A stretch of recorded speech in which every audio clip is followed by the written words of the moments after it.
Melech HaDavid, King David. Do you know a few things about David before we get into this? The name David means beloved. It's Dalet Vav Dalet in Hebrew. In the Paleo-Consonantal form, pictographic language of Paleo-Hebrew, it means a door, a tent peg, and a door. Now, the reason this is amazing is that is like what the heart looks like, right? A valve and then an open door on each side, or a revolving door like in a business complex, and so on and so forth. David was the apple of God's eye, but he was a man after God's own heart. And for that, you have to be able to open and close that heart to discern, to decide, and to impact the decisions of other people on earth. Whether you like it or not, you have to make hard decisions and you have to make merciful decisions, okay? To protect people, whether they like it or not, even if people don't trust you, but you trust God, and it's like, trust me and it will work, and you have to make a decision whether it feels good or makes sense or not. So David was very good at this, by the way, okay? To do what God said. Second of all, he was the son of Jesse, son of Obed, son of Boaz, son of Salmon. And Boaz means strength, Obed means worship or obedience, and Salmon means strength.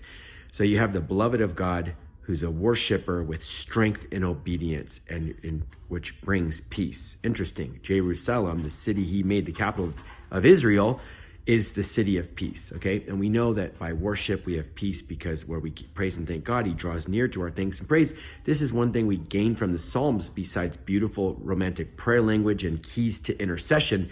We also find peace in our dialogue with God, because even if we start in destruction, we end up in destiny.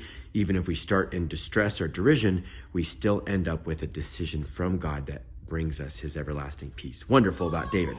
Also, just so you know, David was trained by a lion and a bear before he fought Goliath. This is common knowledge, but do you know the thing about a lion and a bear? If a lion stands up to fight you, like rears up on his hind legs, as we see in all of the ancient inscriptions, they're about the size of Goliath. Same thing with a Kodiak bear or grizzly bear. We know that because of early mosaics. Always showed a hump on the back of all of the mosaics in Israel, that these were the type of bears that were there. And a bear is about the same size, anywhere from 9 to 12 feet. You know, that's giving some grace there, but that's reality. Probably the size of Goliath. So God will train us from something small to something great, or something in the same category, different presentation, to enact his will when the time comes.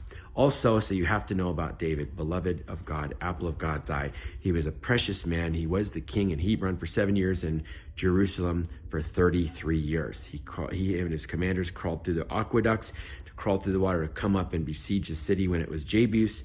But in the original time, this is where Abraham offered the sacrifice of Isaac, called the Akedah, when he was tested by the Lord. So we were there first.